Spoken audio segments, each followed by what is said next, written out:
Shalom semua. Kita melanjutkan tentang panggilan Abraham, Kejadian pasal 12 ayat 1 sampai ayat yang ketiga. Paling tidak ada 3 panggilan Abraham. Kalau kita mau bagi, paling tidak ada 3, ada yang membagi menjadi 4. Tetapi untuk sementara demi konteks saya membagi menjadi 3. Nomor 1, bahwa Kejadian 12 ayat 1, Abraham dipanggil untuk pergi. Abraham dipanggil untuk pergi, Abraham dipanggil untuk keluar. Nomor 2, pada Kejadian 12 ayat 2, Abraham dipanggil untuk diberkati, untuk menerima berkat, untuk menjadi orang yang besar, menjadi nama yang masyhur, dipanggil untuk diberkati. Dan yang ketiga, Abraham dipanggil untuk menjadi berkat. Jadi ada 3 paling tidak panggilan Abraham. Nomor 1, dia dipanggil untuk pergi. Nomor 2, dia dipanggil untuk diberkati. Dan nomor 3, dia dipanggil untuk menjadi berkat. Beberapa waktu yang lalu kita sudah mencoba melihat bahwa ketika Abraham dipanggil untuk pergi, dia dipanggil untuk pergi atau keluar dari 3 hal. Jadi panggilan pertama Tuhan dalam hidup seseorang ketika seseorang mau mengikuti Yesus, ternyata bukanlah kemampuan untuk melakukan sesuatu, bukanlah kemampuan untuk berbuat sesuatu, tetapi kemampuan untuk meninggalkan sesuatu. Elisa harus meninggalkan mata bajaknya, harus meninggalkan lembu sapinya, harus meninggalkan ladangnya ketika dia mengikuti Elia. Petrus harus meninggalkan perahunya, harus meninggalkan jalannya ketika dia mengikuti Yesus. Paulus harus meninggalkan jalan yang lamanya untuk mengikuti Yesus. Bahkan Paulus berkata, bukan cuma meninggalkan jalan hidupnya yang lama, tapi Paulus berkata, segala sesuatu yang kuanggap berharga bagiku, sekarang kuanggap sampah karena pengenalanku akan Kristus. Itu sebabnya Paulus meninggalkan jalannya yang lama, hidupnya yang lama, dan mengikuti Yesus. Jadi panggilan pengikutan kita kepada Yesus nomor 1 adalah kemampuan untuk meninggalkan, kemampuan untuk melepaskan, kemampuan untuk keluar. Nah, ada 3 hal yang dipanggil dari Abraham untuk keluar. Nomor 1, Kejadian pasal 11, Abraham meninggalkan negerinya. Abraham meninggalkan negerinya, bicara tentang hidup lamanya, gaya hidup lamanya, bicara tentang Ur Kasdim, bicara tentang penyembahan berhala, bicara tentang kehidupan yang sia-sia, dia harus tinggalkan itu. Yang kedua, Kejadian pasal 12, dia harus meninggalkan ayahnya. Dia harus meninggalkan ayahnya. Sebab ternyata kemarin kita belajar terah itu berarti membuat seseorang menjadi terhambat, membuat seseorang jadi terlambat. Sebab terah ternyata adalah seorang yang masih terikat di masa lalu. Betul, dia meninggalkan Ur Kasdim bersama-sama dengan Abraham, tetapi ternyata karena dia masih terikat pada masa lalu, dia tidak sampai pada tujuan, tetapi dia berhenti di tengah jalan. Dia berhenti di Haran. Haran adalah nama kota, tetapi sekaligus adalah nama anaknya yang meninggal di usia muda. Dugaan saya, Terah berhenti di Haran sebab Haran mengingatkan dia kepada anak yang dia kasihi yang meninggal di usia muda. Orang yang sulit untuk melepaskan masa lalu tidak akan pernah bisa memasuki masa depan bersama-sama dengan Tuhan. Mereka yang tidak pernah belajar menutup pintu masa lalu tidak akan pernah bisa belajar untuk membuka pintu masa depan. Seringkali kita ini nggak mengerti musim kehidupan. Sudah musimnya melepaskan, kita menahan. Sudah harusnya musim untuk menahan, malah kita melepaskan. Seringkali saya berjumpa dengan orang tua yang susah untuk melepaskan anaknya. Anaknya udah menikah, mamanya masih ikut campur terus, gitu ya. Kenapa? Ya, sebab seharusnya musim melepaskan, mamanya nggak bisa melepaskan, gitu ya. Makanya ikut campur terus. Akhirnya terjadi pertengkaran antara mertua perempuan dan menantu perempuan. Kalau udah bertengkar antara mertua perempuan, menantu perempuan, ya udah gegeranlah antara suami dan istri biasanya. Oleh sebab itu, musim untuk melepaskan, lepaskanlah. Musim untuk menahan, nahanlah. Musim untuk memberkati, berkatilah. Musim untuk menerima, menerimalah. Jadi kita harus tahu musimnya. Kalau memang waktunya untuk menutup masa lalu, tutuplah masa lalu. dan Anda akan bisa masuk pada masa depan. Kalau waktunya untuk menutup masa lalu, Anda tidak menutup masa lalu, maka Anda tidak akan pernah menikmati masa depan. Yang ketiga, Kejadian pasal 11, dia berurusan dengan negeri. Kejadian pasal 12, dia berurusan dengan ayahnya. Kejadian pasal 13, dia harus berurusan dengan sanak saudaranya.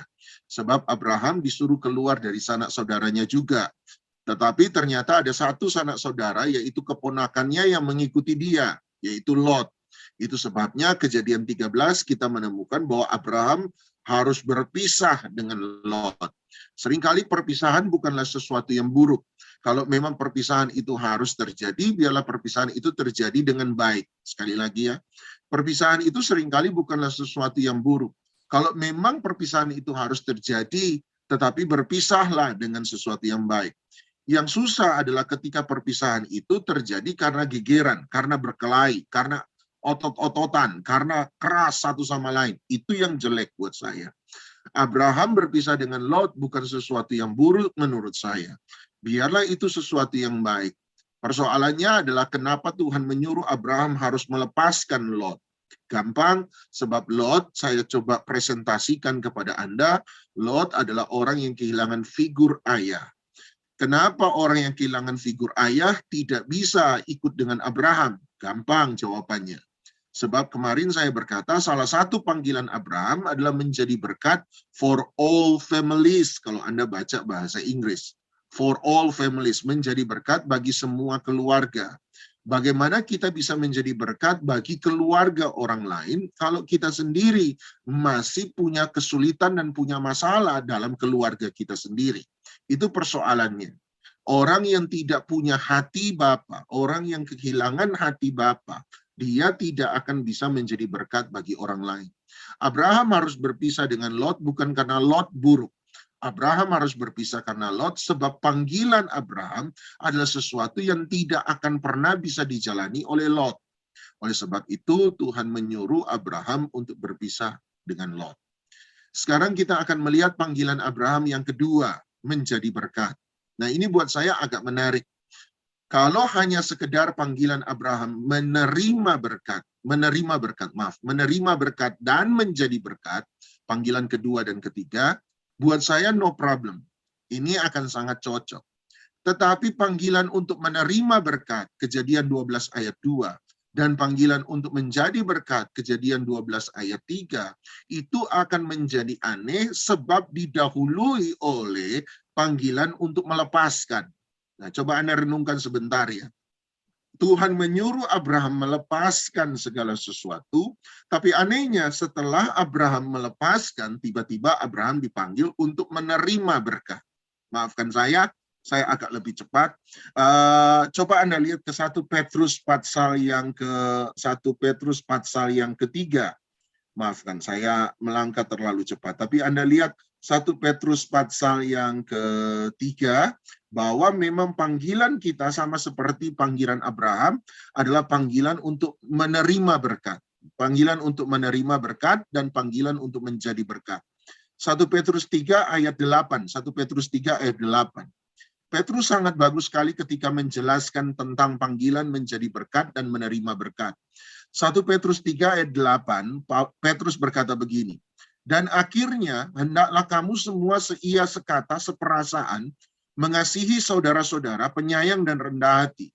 Jadi Petrus berkata, jadi kamu biarlah seia sekata, kamu satu perasaan, saling mengasihi, saling menyayangi, rendah hati. Ayat 9.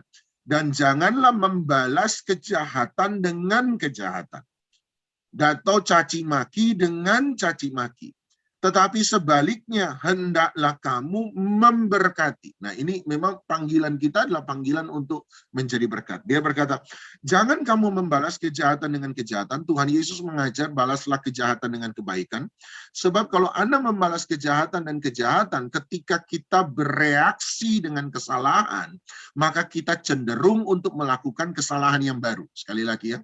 Sehingga ketika seringkali kita bereaksi dengan sebuah kesalahan, maka kita ini cenderung melakukan kesalahan yang baru. Kalau orang buat kita sesuatu yang jahat, kemudian kita bereaksi terhadap kejahatan yang orang buat kepada kita, kita bereaksi dengan apa? menjadi marah, menjadi kecewa, membalas dengan caci maki, maka justru ketika Anda bereaksi terhadap sebuah kejahatan, maka Anda ini melahirkan sebuah kejahatan yang baru. Anda justru melakukan kesalahan yang baru. Makanya ketika seseorang melakukan sesuatu yang salah kepada kita, mari kita jangan bereaksi terhadap kesalahan itu, tetapi responilah kesalahan orang itu dengan melakukan sebuah kebenaran. Maksud saya begini, kalau orang kemudian misalnya menggosipkan kita, orang itu menggosipkan kita, kecenderungan kita adalah, kalau orang kasih tahu kepada kita, kamu digosipin si A loh, A bilang begini dengan kamu. Nah, telinga kita memang cepat panas, saudara. Memang benar-benar cepat panas. Makanya Alkitab mengingatkan cepat mendengar tapi lambat untuk marah. Nah, persoalannya seringkali emosi kita ada di telinga, bukan di hati. Jadi seringkali nggak lewat pikiran, nggak lewat hati, langsung telinga panas duluan. Sehingga ketika orang bilang, si A gosipin kamu begini, maka biasanya kita bukan meresponi, tetapi kita bereaksi. Bereaksi itu ada sebab akibat. Sebab akibat. Dan ketika kita mendengar itu, kita akan bilang begini, si A juga begini. Nah, kita membalas gosip tanpa sadar dengan gosip. Sehingga kita yang tadinya tidak ada kesalahan, justru membuat satu kesalahan baru. Teman saya bilang satu hal yang sangat bagus, saya ingat sampai hari ini. Teman saya bilang begini, dosa orang jahat bikin sakit orang baik, tapi dosa orang baik kepahitan sama orang jahat. Nah, itu suka. Itu memang betul. Seringkali dosa orang jahat itu menyakiti orang baik. Orang jahat itu suka menyakiti orang baik. Tapi dosa orang baik itu suka kepahitan sama orang jahat. Yang susah adalah kalau orang jahat itu bertobat, ya mati kira-kira masuk surga atau masuk neraka. Ya jawabannya orang jahat kalau sudah bertobat masuk surga ya. Persoalannya orang jahat bertobat kemudian mati masuk surga. Saya curiga banyak orang baik kepahitan sama orang jahat. Orang jahatnya udah bertobat, kitanya masih kepahitan. Nah, waktu orang jahat mati bertobat, masuk surga. Kita orang baik yang disakiti, lupa bertobat sebab dosa orang baik sakit hati, dosa orang baik kecewa, kepahitan. Nah, cilakanya kalau mati, kita ini bisa masuk neraka. Jadi ternyata neraka ada orang baik yang kepahitan, gitu ya. Saya berdoa di sini nggak ada lah. Nggak ada yang mengaku biasanya begitu. Nah, tapi buat saya adalah jangan bereaksi dengan kesalahan, tetapi responilah setiap kejahatan orang dengan melakukan kebenaran. Tuhan Yesus bagus. Ketika dia dicobai oleh setan, setiap kali setan melakukan satu serangan, Yesus tidak bereaksi terhadap serangan setan. Yesus tetapi meresponinya dengan mengutip kebenaran. Jadi buat saya Tuhan Yesus mengajarkan kita satu hal yang baik. Ketika kita dijahati oleh orang lain, mari yuk jangan bereaksi terhadap kejahatan orang lain, sebab kalau kita bereaksi terhadap kejahatan orang lain, kita cenderung membuat kejahatan yang baru. Tetapi biarlah semua kejahatan orang terhadap kita responi dengan kebenaran. Lakukan aja kebenaran, tetap aja lakukan kebenaran, apapun kata orang. Lakukan kebenaran. Satu kali kebenaran akan selalu terbukti bahwa kebenaran tetaplah kebenaran. Nah, yang menarik adalah ketika dia memanggil kita itu, dia berkata, jangan membalas kejahatan dengan kejahatan, caci maki dengan caci maki, dan kamu justru harus belajar memberkati. Harus belajar memberkati. Dan buat saya, ini reaksi yang paling benar. Nanti di waktu kapan saya akan mencoba untuk membahas 3 reaksi manusia. Nah, kita harus belajar untuk memberkati. Kemudian Pak Petrus berkata, kenapa kamu harus membalas kejahatan dengan memberkati? Dia berkata, karena untuk itulah kamu dipanggil, yaitu untuk memperoleh berkat. Mengapa saya tidak terlalu banyak berkata bahwa, kita nggak boleh diberkati? Persoalannya adalah satu, bahwa Petrus sama seperti Abraham, memang setuju bahwa kita ini dipanggil untuk menerima berkat. Panggilan kita adalah panggilan untuk diberkati. Persoalan dengan hari ini adalah ada banyak orang setuju bahwa kita dipanggil untuk diberkati, tetapi mindset-nya adalah supaya saya bisa memperkaya diri sendiri. Itu salah. Petrus sama seperti panggilan Abraham, berkata bahwa kita betul dipanggil untuk diberkati, bisa bilang amin di tempat masing-masing. Anda dipanggil untuk diberkati, tetapi bukan untuk memperkaya diri sendiri, tetapi supaya tadi Petrus berkata, kita dapat menjadi berkat bagi orang lain. Membalas kejahatan bukan dengan kejahatan, caci maki bukan dengan caci maki, tetapi membalas itu semua dengan memberkati mereka. Nah, buat saya ini adalah panggilan yang sangat bagus. Nah, kembali lagi. Tadi saya sudah terlalu cepat. Kembali lagi. Nah, yang menjadi menarik adalah panggilan untuk menerima berkat dan menjadi berkat ini didahului oleh panggilan untuk melepaskan. Itu yang menjadi menarik. Mengapa kita disuruh melepaskan sesuatu, tetapi setelah kita melepaskan sesuatu, tiba-tiba Tuhan berkata, aku akan memberkati engkau. Lepaskan negerimu, lepaskan rumah orang tuamu, lepaskan sanak saudaramu. Setelah itu dia berkata, kalau kamu bisa melepaskan ini semua, maka aku akan menjadikan engkau bangsa yang besar, aku akan memberkati engkau, namamu akan menjadi masyhur. Menariknya adalah panggilan untuk menerima berkat, ternyata didahului oleh panggilan untuk melepaskan. Nah, waktu saya mencoba merenungkan ini, maka saya menemukan sesuatu yang menarik, yang serupa dengan itu. Yang serupa dengan itu yaitu ketika kita ada pada Markus pasal yang ke-10, Markus pasal 10 ayat yang ke-17 sampai 27, Anda akan menemukan cerita tentang orang muda yang kaya. Anda tahu cerita itu, satu kali ada orang muda yang kaya datang pada Tuhan Yesus, bertanya pada Tuhan Yesus, guru yang baik, apakah yang harus kulakukan supaya aku memperoleh hidup yang kekal? Kemudian Tuhan Yesus menjawab kepada dia, Markus pasal 10 ayat yang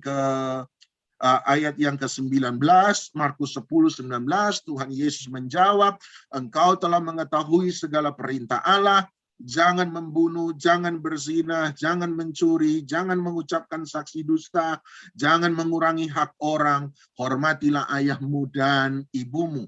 Ayat 20, kemudian orang muda yang kaya itu berkata, guru, semuanya ini telah kuturuti sejak masa mudaku. Perhatikan baik-baik ayat 19. Markus 10 ayat 19. Yang diungkapkan oleh Yesus, saya sempat katakan pada Anda, yang dikatakan oleh Yesus adalah 10 hukum Taurat, 10 perintah Allah, dasatita, 10 perintah Allah, tetapi 10 perintah Allah pada bagian kedua, bukan pada bagian pertama. Secara umum kita tahu bahwa 10 perintah Allah dibagi menjadi 2 bagian besar. 3 perintah, 4 perintah pertama ada hubungannya kita dengan Tuhan, sementara 7 perintah atau 6 perintah kedua adalah hubungan kita dengan manusia. Menariknya Tuhan Yesus tidak menyebut perintah-perintah yang berhubungan dengan kita dengan Tuhan, hubungan kita dengan Tuhan, tetapi Tuhan Yesus hanya menyebutkan perintah-perintah yang berbicara tentang hubungan kita dengan manusia. Dan orang muda yang kaya berkata, itu semua sudah kulakukan waktu aku muda. Kenapa Tuhan Yesus tidak menyebutkan 3-4 perintah yang pertama, tetapi justru menyebutkan 7-6 perintah yang kedua, hubungan kita dengan manusia? Kenapa dia tidak menyebutkan hubungan kita dengan Allah? Jawaban saya adalah kemungkinan besar kekurangan orang muda yang kaya bukan dalam hubungannya dengan orang lain, tetapi justru kekurangan orang muda yang kaya ada pada hubungannya dengan Tuhan. Jadi kekurangan orang muda yang kaya bukan pada hubungannya dengan orang lain. Sebab dia berkata, aku sudah melakukan itu dari masa mudaku. Tetapi justru kekurangan orang muda yang kaya ini ada pada hubungannya dengan Tuhan. Bukan dengan manusia, tetapi hubungannya dengan Tuhan. Nah, orang muda yang kaya kemudian berkata, guru, aku sudah melakukan itu sejak dari masa muda. Kemudian dia berkata, apalagi yang harus kulakukan, apa yang kurang supaya aku bisa sempurna? Tuhan Yesus berkata, kalau kamu mau sempurna. Jadi sekali lagi, Ada perbedaan antara jalan keselamatan dan jalan kesempurnaan. Menurut Tuhan Yesus hari itu, dia membedakan antara jalan untuk memperoleh hidup kekal, yaitu keselamatan, dan jalan untuk memperoleh kesempurnaan. Jalan untuk memperoleh hidup kekal atau kita sebut sebagai keselamatan, Tuhan Yesus menunjukkan kepada Torah untuk orang Yahudi. Tetapi ketika orang itu bertanya, apalagi yang kurang daripadaku, Tuhan Yesus kemudian di ayat lain berkata, kalau kamu mau sempurna, berarti ada jalan kesempurnaan.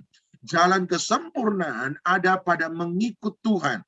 Kemudian Tuhan Yesus berkata kepada orang muda yang kaya, pergilah, jualah apa yang kau miliki, berikanlah itu kepada orang miskin, maka engkau akan beroleh harta di sorga, kemudian datanglah kemari dan ikutlah aku.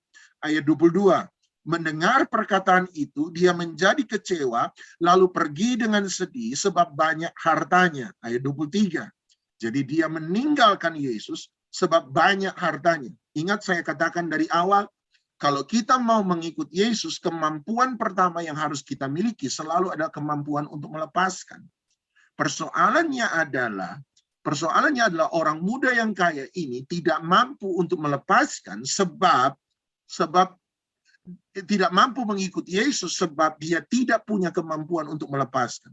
Kemudian ayat 23, sehabis peristiwa itu, Tuhan Yesus berbalik pada murid-muridnya dan mengajarkan kepada mereka tentang apa yang barusan terjadi. Ayat 23, Tuhan Yesus berbalik pada muridnya, memandang murid-muridnya dan berkata kepada mereka, alangkah sukarnya orang yang punya uang masuk ke dalam kerajaan sorga. Alangkah sukarnya orang yang kaya untuk masuk ke dalam kerajaan sorga. Ayat 24. Murid-muridnya tercengang mendengar perkataan itu, tetapi Yesus kemudian menyambung lagi, anak-anakku, alangkah sukarnya untuk masuk ke dalam kerajaan Allah. Lebih mudah seekor unta melewati lubang jarum daripada seorang kaya masuk ke dalam kerajaan Allah. Perhatikan ayat 26.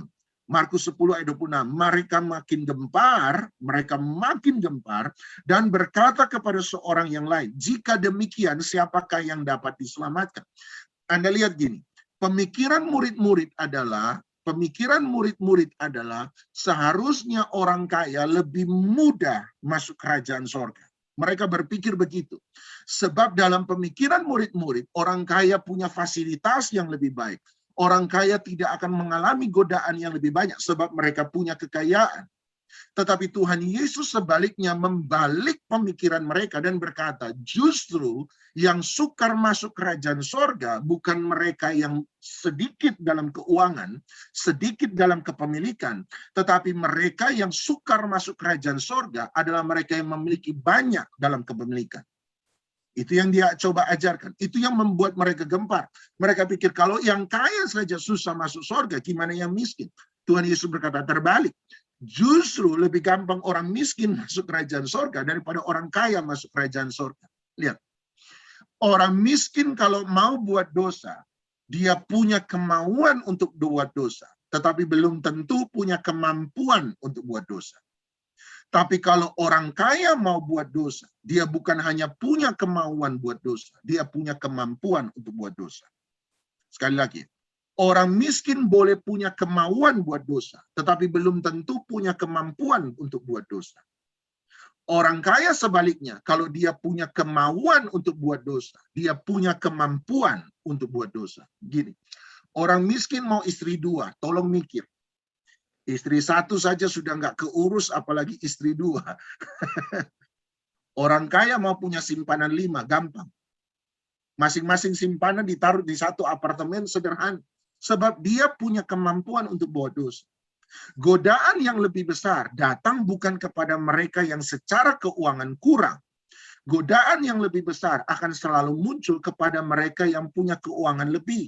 Godaan lebih besar ada di situ. Godaan untuk terjebak pada hedonisme, godaan untuk terjebak pada materialisme, godaan untuk terjebak pada dosa seksual. Godaan itu lebih besar justru kepada mereka yang memiliki banyak, bukan kepada mereka yang memiliki sedikit. Tuhan Yesus kemudian membalik. Murid-murid berkata, gimana mungkin kalau yang kaya itu sukar masuk surga, terus kami yang kekurangan, kami yang tidak punya banyak, gimana caranya kami bisa selamat? Yesus bilang terbalik. Justru yang lebih mudah masuk kerajaan surga adalah mereka yang miskin, kurang dalam kepemilikan, daripada mereka yang kaya, yang banyak dalam kepemilikan. Sekarang Anda tangkap. Ini tolong, mohon maaf, saya pakai bahasa kaya dan miskin, mohon maaf. Sebab ini lebih mudah dipahami, mohon maaf. Tapi begini, jadi Tuhan Yesus membenarkan pemikiran mereka. Lebih sukar kaya masuk kerajaan surga daripada orang miskin. Jadi orang kaya lebih sukar masuk kerajaan surga, orang miskin lebih mudah masuk kerajaan surga. Nah, perhatikan ayat 28, masih dalam konteks yang sama. Markus 10 ayat 28, kemudian Petrus berkata kepada Yesus. Petrus berkata begini, kami ini telah meninggalkan segala sesuatu dan mengikut engkau. Nah, kalau Petrus sampai berkata, kami telah meninggalkan segala sesuatu untuk mengikuti engkau. Pertanyaan saya, hari itu Petrus dan murid-murid yang lain kaya atau miskin? Kaya atau miskin? Dia berkata, kami sudah meninggalkan, melepaskan sesuatu, segala sesuatu untuk mengikuti engkau. Kami sudah melepaskan. Mungkin awalnya mereka kaya, tapi kalau mereka sudah melepaskan segala sesuatu, meninggalkan segala sesuatu untuk mengikuti Yesus, berarti mereka menjadi miskin. Semoga Anda setuju. Nah, menurut pemikiran Yesus, kalau mereka sudah menjadi miskin, berarti mereka lebih gampang masuk kerajaan surga atau lebih susah masuk kerajaan surga? Lebih gampang masuk kerajaan surga. Sebab Tuhan Yesus berkata yang sukar masuk kerajaan surga adalah orang yang kaya. Petrus kemudian berkata, guru permisi, kami sudah meninggalkan segala sesuatu mengikuti engkau. Artinya saya sudah menjadi miskin karena engkau. Sekarang dalam pemikiran Yesus, dalam logika Yesus, dalam pemikiran Petrus hari itu, oh kalau begitu saya mudah masuk kerajaan surga. Perhatikan ayat yang ke-29.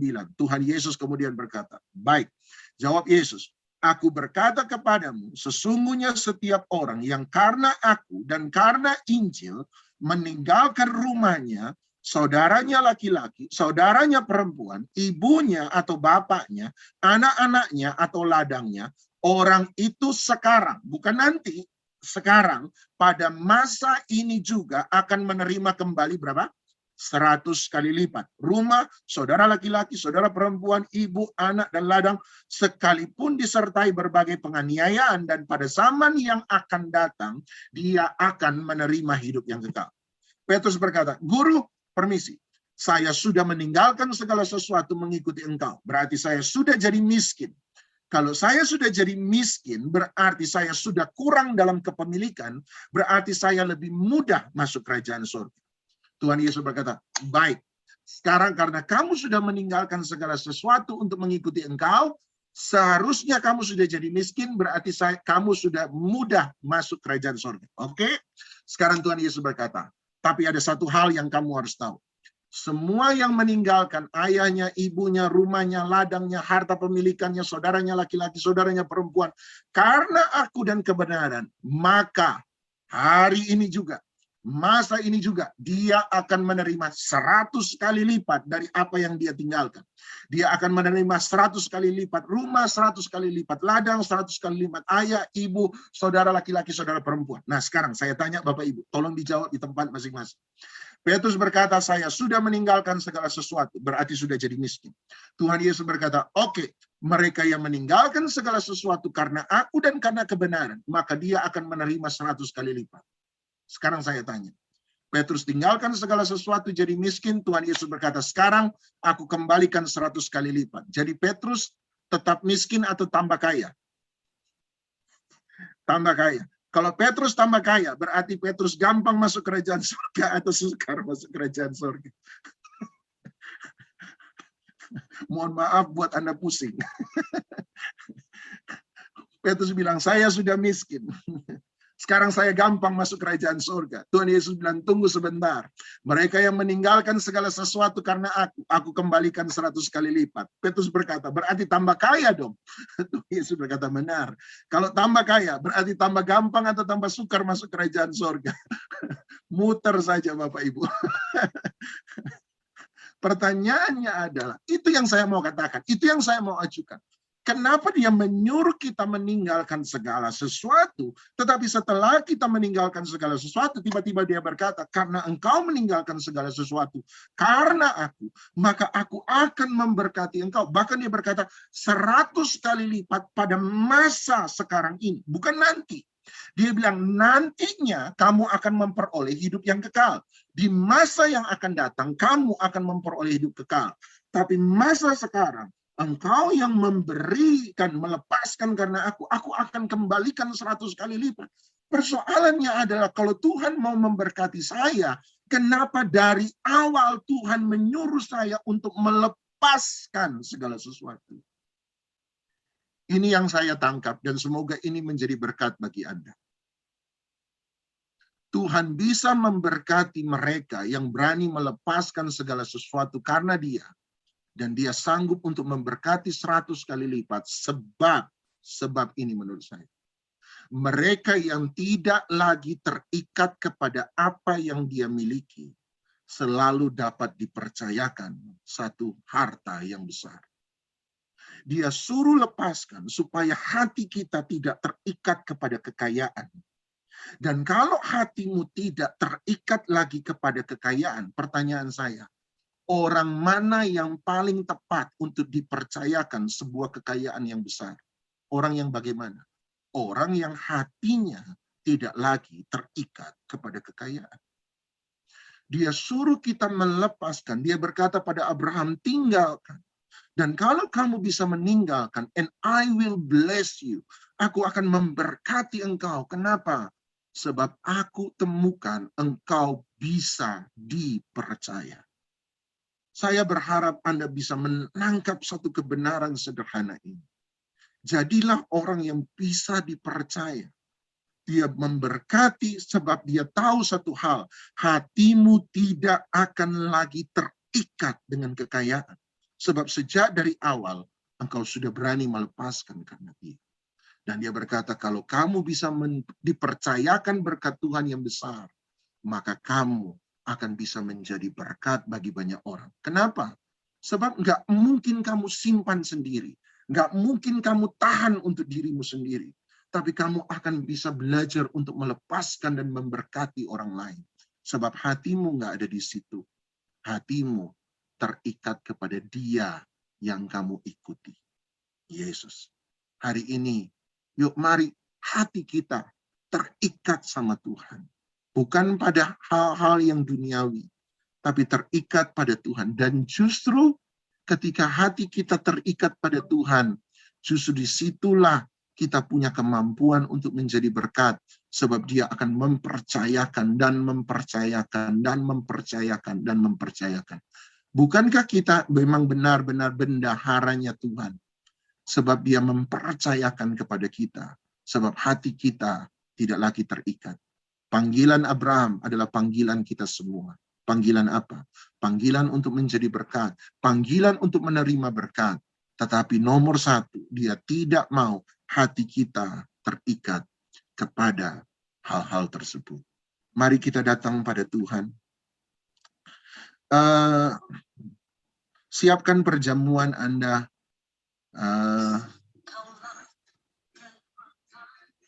Dan saya minta tolong, ada lagu yang Bu Ketua kita ciptakan, Yesus kau yang memilih hidupku untuk selalu menjadi berkat. Mungkin saya minta tolong Gledi untuk nyanyi. Yesus. Yesus, kau yang memilih hidupku untuk selalu menjadi berkat.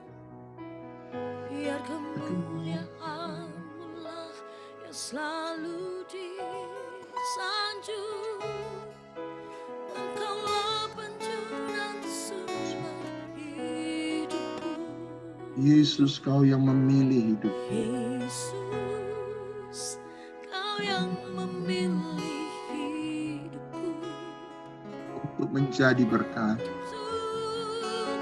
selalu menjadi berkat.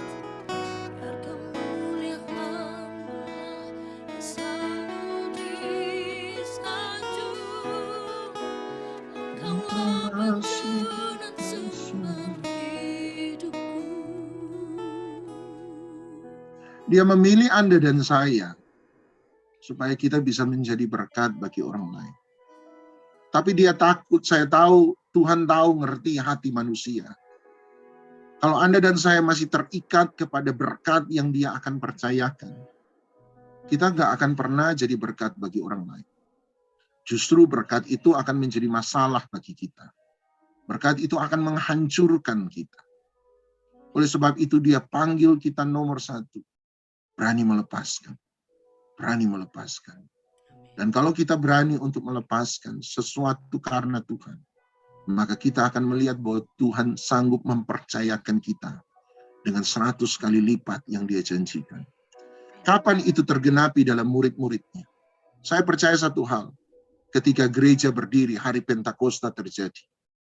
Dan ketika orang-orang pertama jemaat mula-mula datang kepada para rasul-rasul, dan kemudian mulai meletakkan apa yang mereka miliki di kaki rasul-rasul.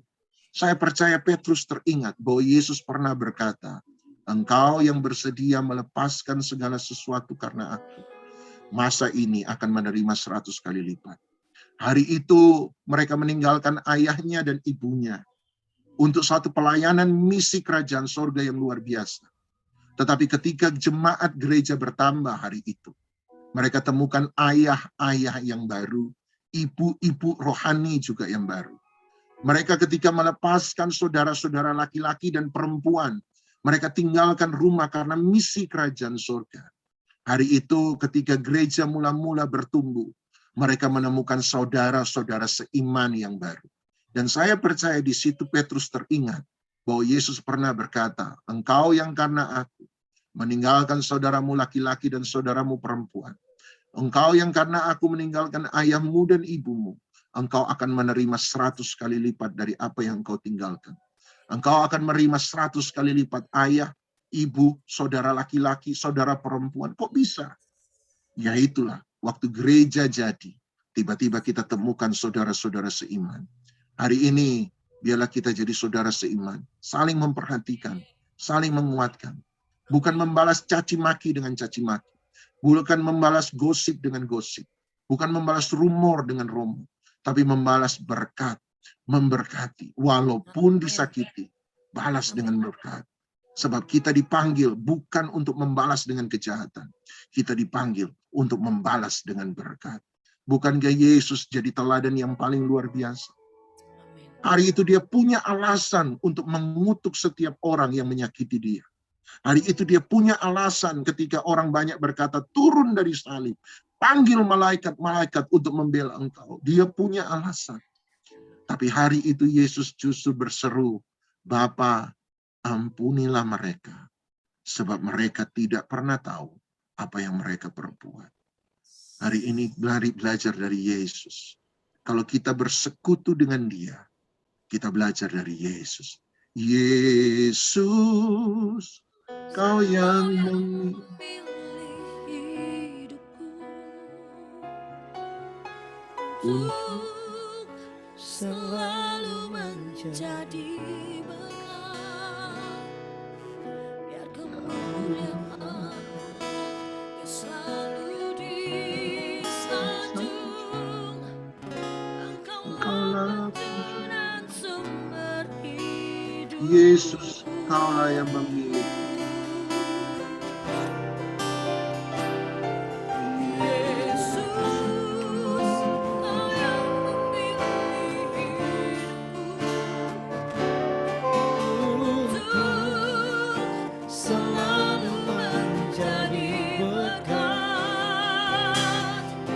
Kemuliaan